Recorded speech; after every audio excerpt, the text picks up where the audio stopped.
We're going to bring in now the Green Party leader, Elizabeth May, who slipped into third chair here while me and Rosie were talking. She's here with me in the foyer of the House. My long-term ambition has been to co-host with both of you, so all my dreams have come true today. Nice. Well, here you are. Well, look, you said after you asked the Prime Minister a question period today that you would be voting in favor of the budget.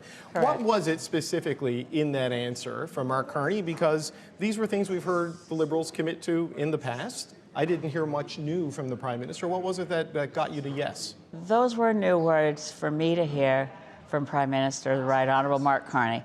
I've heard them from Liberals, but I have been waiting, and it made me extremely nervous. Why would the Prime Minister not commit to the legally binding Paris commitment targets?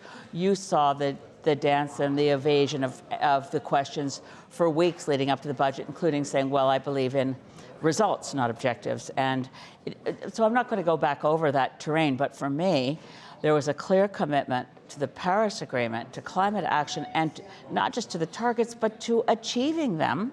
That's critical. And also to, of course, to reconciliation and to the nature agenda. These were such glaring absences in the budget that I was still reeling from that. I don't like the lot about the budget. There's no question. I've never loved every budget.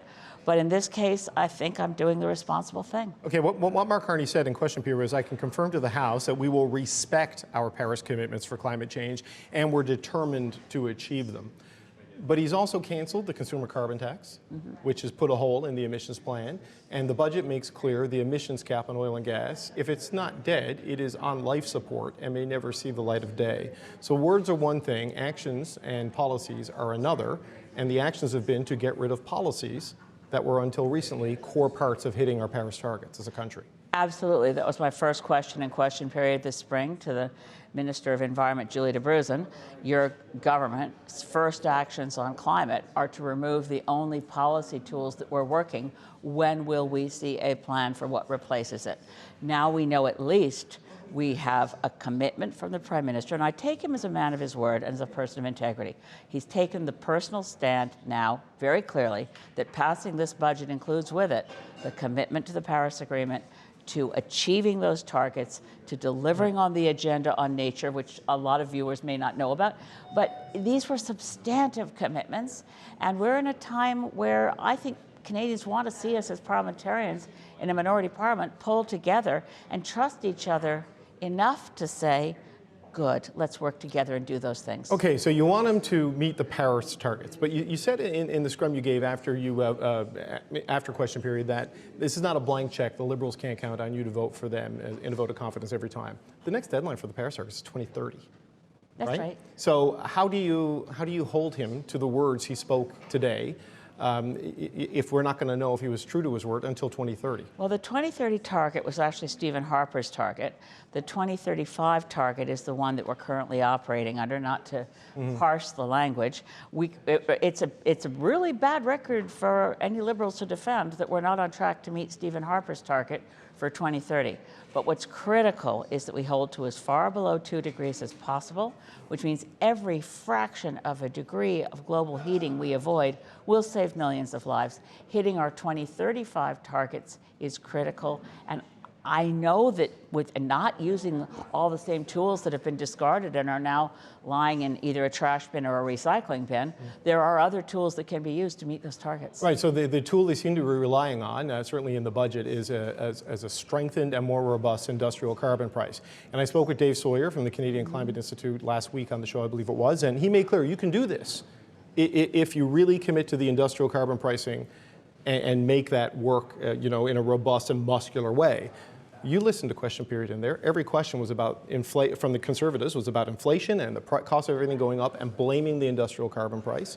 You have Alberta, which has frozen its industrial carbon price. Saskatchewan, which is not imposing one. So to do this, it's going to require a feat of federalism that we haven't seen since Justin Trudeau got the premiers together to agree the carbon tax. And look where that is. Or use other tools other than very convoluted market mechanisms.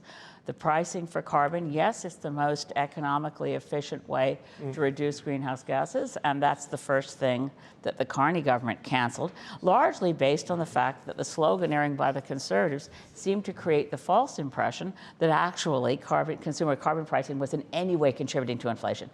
I can't roll that back. That got done. Right, but the industrial carbon pricing is a new target. But there are other tools, and we are not talking about them. So what I hope to have done in making my decision that the responsible thing is, A, Canadians don't want an election, B, as the way things were shaping up today, I thought we could have one by accident. We don't know where the votes are. You were talking earlier about, never mind, not going back into all that. My responsible decision, as I described myself earlier as a very cranky grandmother, is I need to see my government committed to reducing greenhouse gases fast enough to avoid going above 2 degrees Celsius global average temperature increase. That's our Paris target. To get there, we need to do things differently, and it means new tools, different toolkit than what we have now discarded. And there are other ways to reduce emissions other than complicated market mechanisms. But where are the Liberals showing you they're looking at other tools in their new toolkit? Because if you look at the major projects agenda, it's not that. I mean, there are new fossil fuel subsidies in this budget, right? There is a tax incentive for low carbon LNG, you know, if you reduce your carbon it's on not the production low carbon, side. but anyway. On the production side. Yes. I take your point on the downstream emissions if you burn it. So there is that. And there is the talk of the industrial carbon price scheme being boosted up, but there's no other new mechanism. I mean, there's methane and things, but those are things that we've been talking about for a while.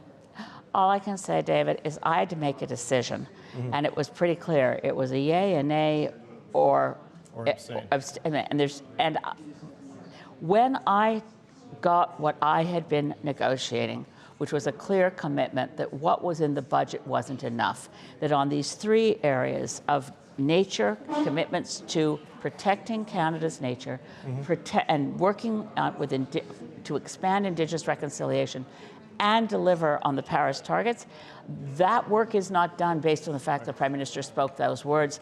I have to embark in a minority parliament in a cooperative way that's built on trust to deliver what I think Canadians want to see, which is a degree of trust right now.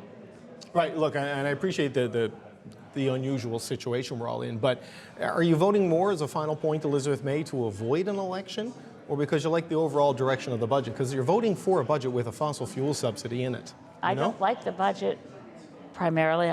I'm voting primarily because if I don't hear from my government that we're committed to reducing greenhouse gases and fast to meet our Paris Agreement targets, it means I'm leaving. I don't want to leave this. I'm not going to shuffle off this mortal coil and leave my 1-year-old granddaughter to find out how much I failed her after I'm dead and gone. I'm going to fight, fight, fight. So today is not over on the fight. Today is a day for saying, thank you, Prime Minister. Now, please, can we work together and find the tools that deliver on the target? I know you say your constituents want you to do this, but what about the party?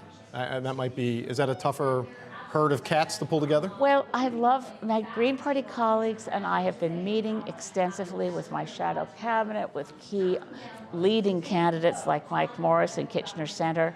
We are not scared of going into an election, but I know Canadians want responsible people to help them avoid an election.